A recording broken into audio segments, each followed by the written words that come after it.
Update, brought to you by Simcox Advocates, advising businesses and families since 1949. Visit simcox.com or call 690 300. Manx Radio's Update with Andy Wint.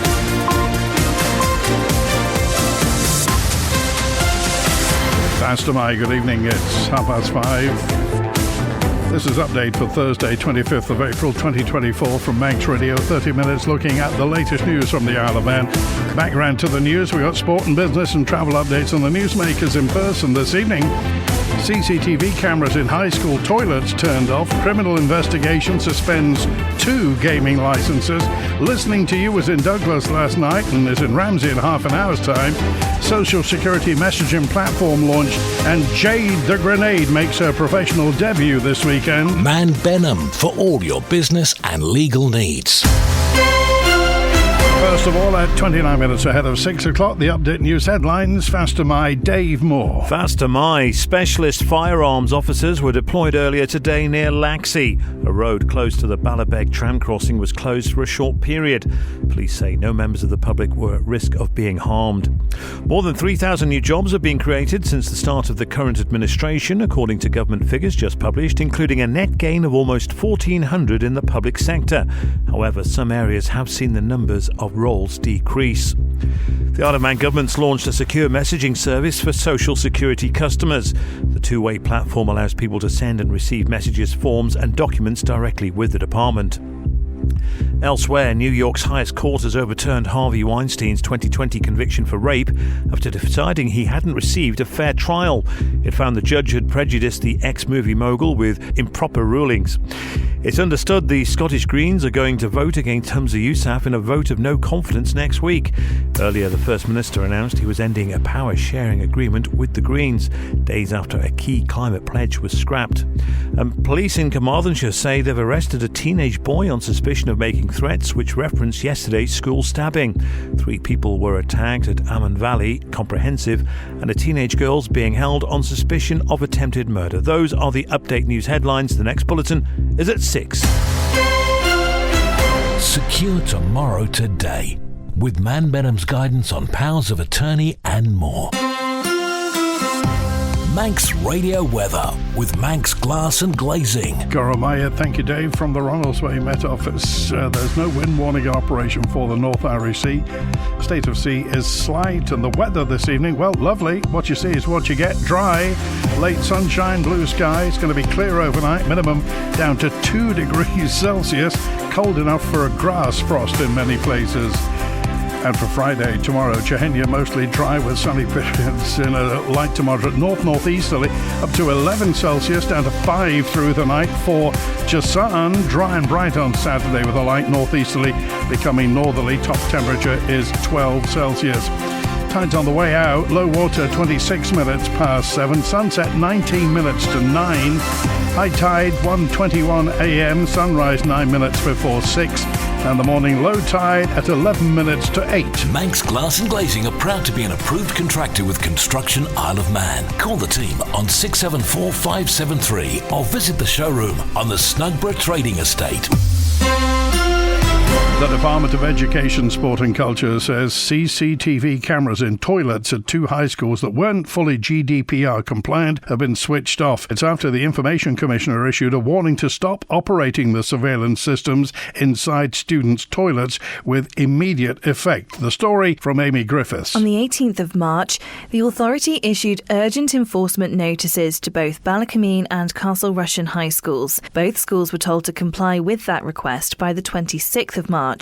Failure to do so could have led to penalties and even contempt proceedings. In a statement on its website, the Commissioner says both schools are fully cooperating with the enforcement. The warning relates to an issue with paperwork, not the position of the cameras, which is said to be in communal areas of the toilets. The subject of CCTV on school premises was discussed by the Education Minister at a recent Tynwald Committee meeting. Minister Daphne Kane said it was something being considered to deter students from vandalising and vaping in in toilet areas, something a statement from the Department of Education has echoed.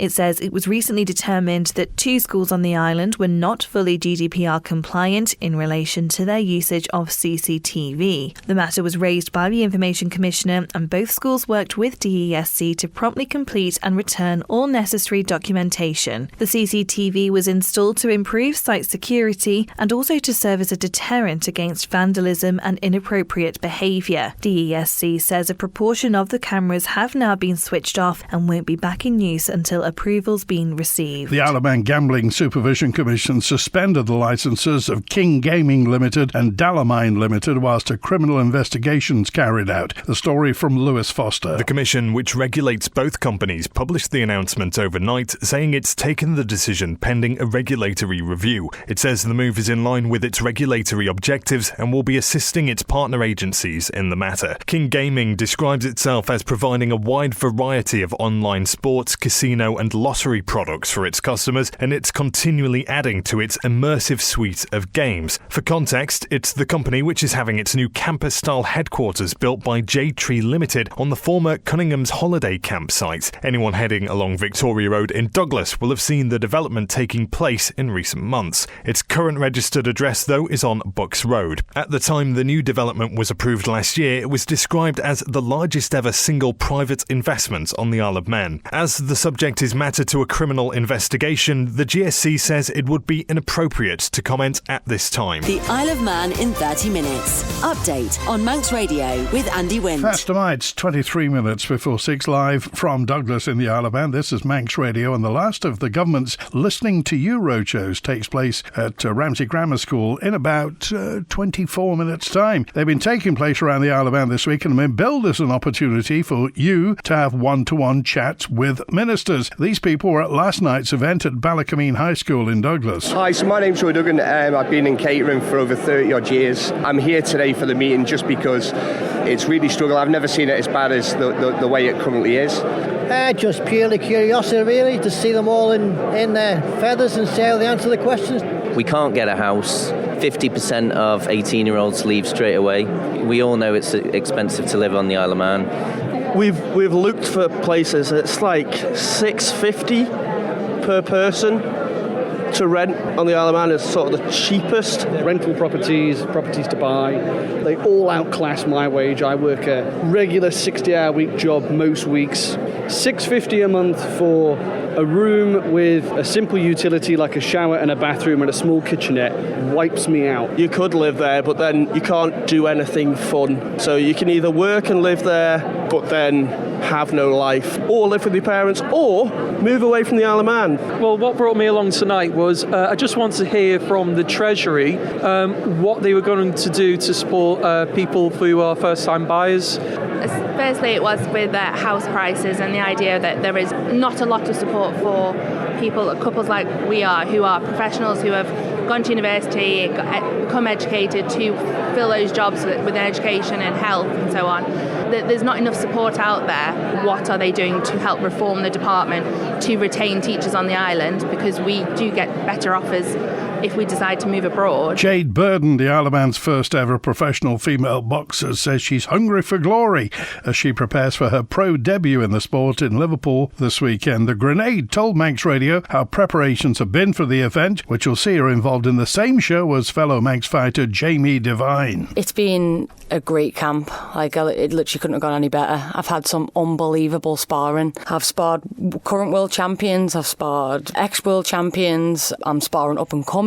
I've had no easy spars, and I feel like stepping over to the pro game, I've had to obviously adapt stylistically from the amateur to the pro, but I feel like a duck to the water, to be fair. It's been great. I'm really happy with how things have gone. I'm just looking forward to getting the first one done and dusted, and then I can move on with that. What would it mean to get that first pro win under your belt this weekend? I think it's going to be emotional more than anything, to be fair, because I started this pro licence about a year ago, so once you get that first one on the board and it's done, I've never boxed without a head guard. I'm going to be boxing with 8-ounce gloves, so it's all going to be totally new to me. But I think once it's done, get the first one out of the way, then I can work on to the next. I don't really try and put any pressure on myself. I've had the dressing down from Peter that I'm not allowed to act up to the crowd, and I've done that in the past, and it doesn't really get you anywhere. You've got to focus on your game plan, and in the professional ranks, it's a dangerous sport. It just takes one shot and you don't know what could happen. So I've got to go in, be professional about it, do my job, hopefully blow her out the water, and then move on to the next one and take lessons from it as well. I've been really lucky and fortunate, that people are interested in my journey. So I think there's about 100 tickets that I've gone so far from the island, which is great. People are really excited, really looking forward to it, really behind me, which is, motivating for me also. And I've got Jamie sold a bunch of tickets as well. So we've both got support from both ends. So yeah, there's going to be a good Manx crowd over there and I can't wait. I've got a really good relationship with Jamie. We both went to the Commonwealth Games together. That was like the biggest thing that we've both done, and we both shared that with each other. So we know what it feels like to feel, to feel that pressure, and it's going to be great. It's going to be a good night, and hopefully the Manxies will take over.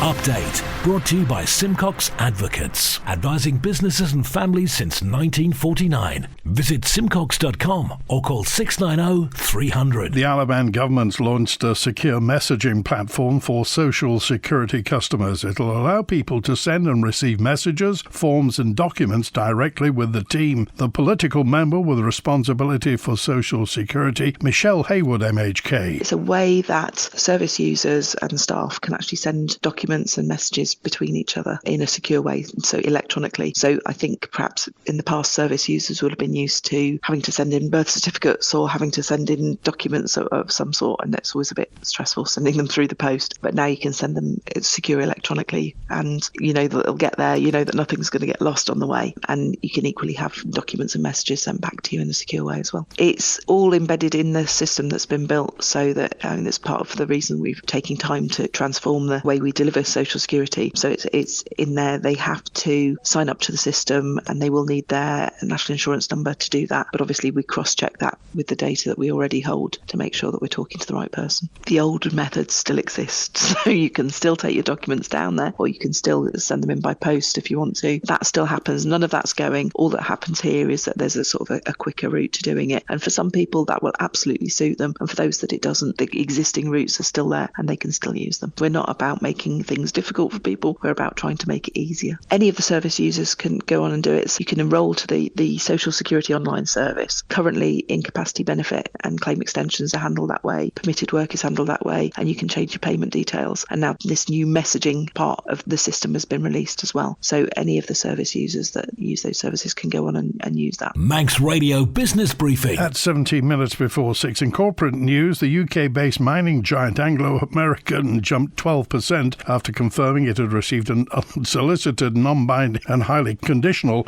all-share takeover proposal from Australia's BHP Group. Shareholders of the London-based miner could get 70.97 BHP shares for each Anglo share, valuing the company at £31.1 billion.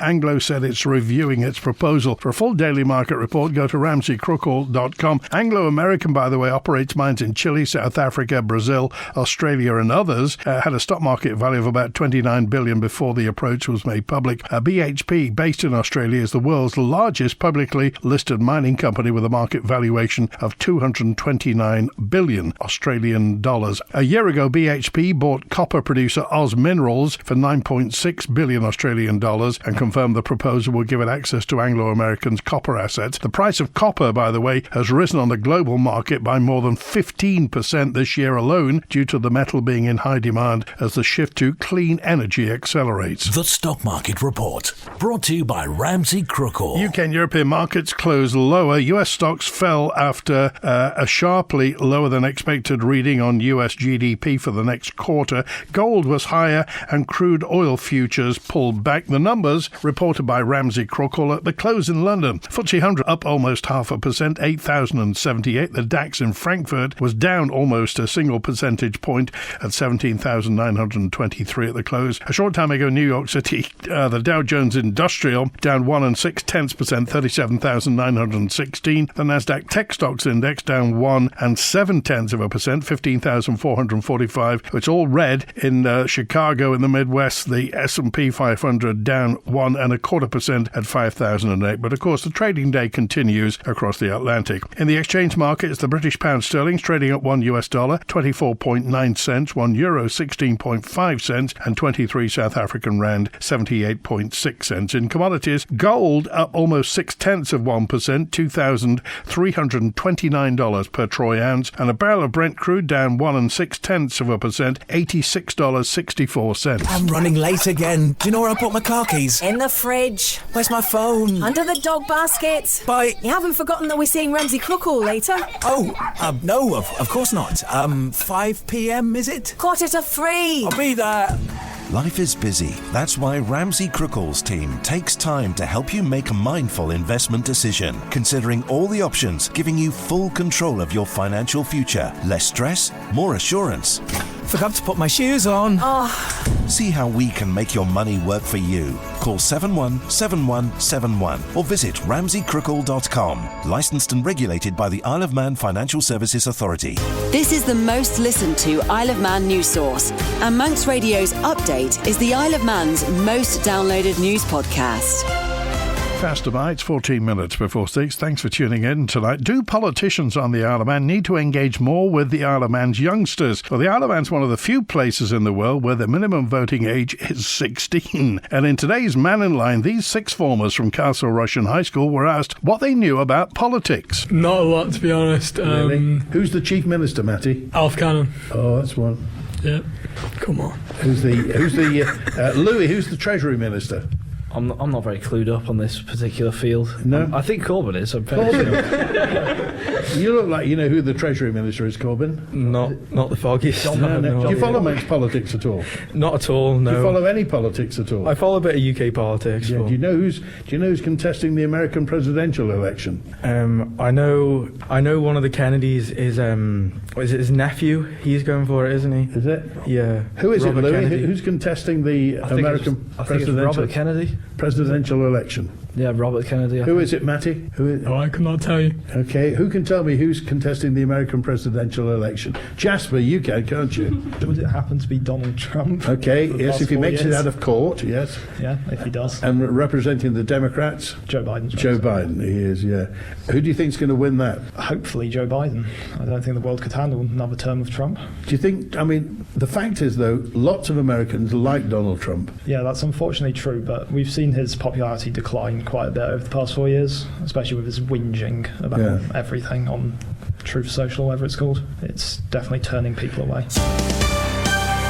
Manx Radio Sport. Faster my Rob Pritchard. Faster my good evening. Starting with football, and Ramsey have secured the first title of the men's season as they were confirmed 2023-24 Canada Life Combination 1 champions last night. The northern side claimed top spot following a 3-2 home win over Ayr United on Wednesday evening, courtesy of a brace from Doran Tartar and a strike from Dylan Pickles. Phil Dunnigan and Dean Tate were on the score sheet for the visitors. It means Ramsey now sit clear at the summit on 53 points after 20 games, 4 points better off and having played one less than previous defending champions Rushen United, who were 6-2 winners over Braddon. Elsewhere, Onken swept to a 5-1 victory over Colby at the Bowl to claim this year's Masters FA Cup. For the Cup winners, Steve Priestnall hit the net twice, with Darren Hudgeon, Kieran McNulty and Tristan Ringham also on target. The midweek football action continues this evening with the quarter-finals of this year's Cowell Cup competition. Among the 8 under-21 sides still in the tournament are defending champions Rushen United, who host Corinthians later. Last year's finalists Onken head to Ramsey Youth Centre and Old Boys. All 4 of tonight's matches, which also include Moran versus Ramsey and Peel versus Braddon, get underway at 6:30pm. In cycling, Sam Brand's Team Novo Nordisk secured another top 10 finish at the Presidential Cycling Tour of Turkey this afternoon. Brand's teammate Andrea Perron finished 9th on today's 5th stage from Bodrum to Kusadasi. Meanwhile, Mark Cavendish's Astana Kazakhstan side managed a highest finish of 15th, courtesy of Davide Ballerini. Tomorrow we'll see competitors cover just over 160 kilometres for stage 6 from Kusadasi to Manisa. And in golf, it's been a tricky start for Manx Pro competitor Anna Dawson as she returns to action on the Ladies European Tour today. She finished the opening round of the the South Africa Women's Open on 6 over par, 12 shots behind England's Rose Davies at the top, despite Dawson securing birdies on the 7th, 11th and 12th. The Peelbourne player will be hoping to hit the comeback trail in tomorrow's second round, with Dawson due to tee off at 1 p.m. local time.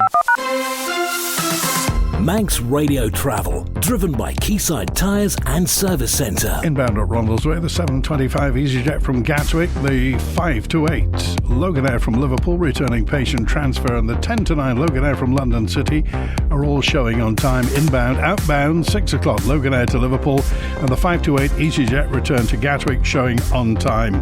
The slot should have reopened. It was closed for the Manx Classic Road Races. It was due to reopen about 20 minutes ago. In Starvey, face closures on the Starvey Road for water main work, and water main work in Andreas at Keandrockard Road as well. Temporary lights on Sandygate Road, they're working on the pavements, and temporary lights on Vicarage Road at Stevenson's Way roundabout for water main replacement. There was a long tailback today earlier.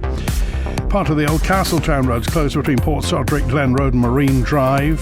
Brighton Terrace closed between Mount Bradder and Trinity Church in Upper Douglas by the Rosemount Pub for gas main replacement. Hillside Avenue closed to Circular Road for adjacent office window replacement.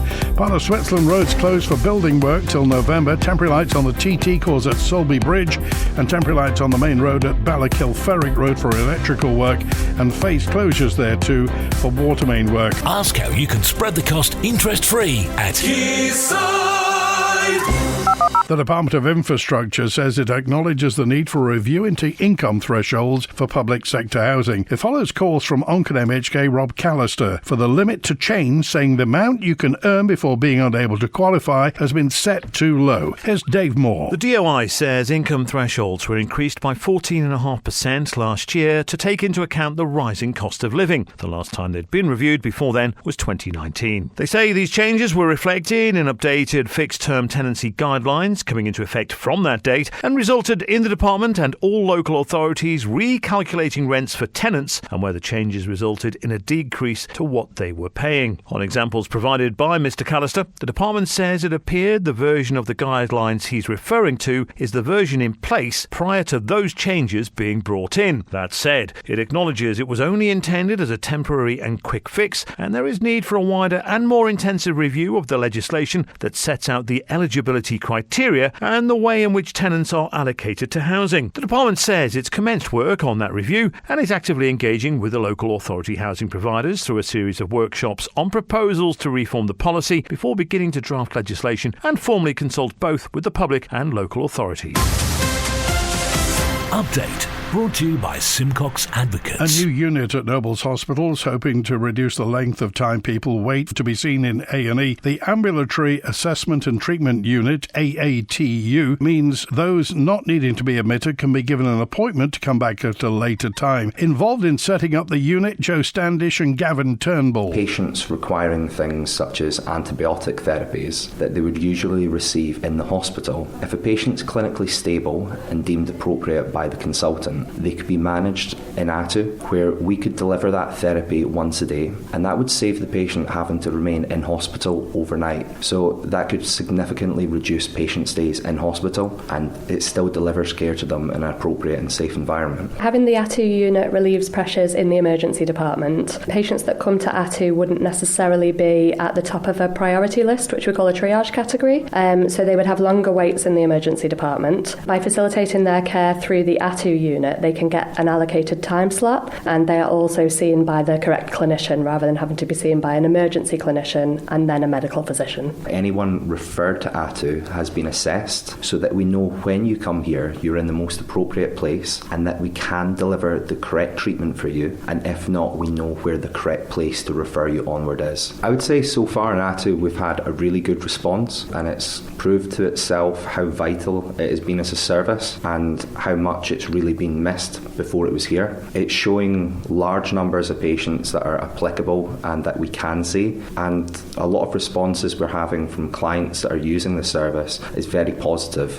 They're enjoying the fact that they get to keep some of their home comforts and luxuries while still getting a high level of hospital care. It is clinically proven that patients being surrounded by their own family and their own environments have a more positive and motivated attitude. According to the chair of Ramsey Commissioners, losing loonies will decimate the row of shops in Parliament Street. The owners of the store announced it's closing its doors after more than 80 years in operation. So here's Chair of the Commissioners, Albie Oldham. What did he think of the closure? Shock, real shock. It's a family business, been a family business for 80 years plus.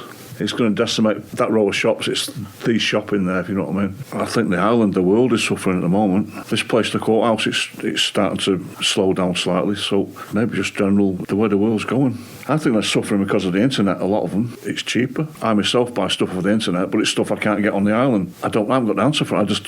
I can't even guess an answer. I think all shops are finding it difficult. What would be your message to residents or businesses that are also suffering these pressures? I'd ask everybody where they can is to buy local and use the local places, the eateries, the hotels, the pubs. Over the past 46 years I've been here, we're down to 4 pubs. There used to be 14 in Ramsey. Just use the places that are here so they don't disappear like this one's going to disappear. Looney's is the place I go for my shirts, t-shirts, underwear. I can nip across the road and get something. Now I'm going to have to spend a day and go to Douglas. Nobody else is going to set up like Looney's. Looney's been there for 80 years plus. How can you replicate a business like that? It takes time to establish. Internet's killing things, like I said before. You go on the internet, you buy it, it's cheaper. I believe get what I can in town. Costs a little bit more, but hell, you pay for what you get. I've heard there are 10 people employed. 10 is a fantastic number. It's a really big number for one business. 10 jobs, 10 families, potentially. How does that hit the house? It's going to make incomes harder. People will find it harder. How are they going to cope? That's it for Update Tonight, compiled from the resources of Manx Radio's news department. Thanks to newsreader Dave Moore, producer Amy Griffiths. After the news at 6, Fiona McCardle and Shaq Lay. Greatest Hits with Chris Kinley at 6:30, and I'm back tomorrow at 5:30 with Friday's Update. WINT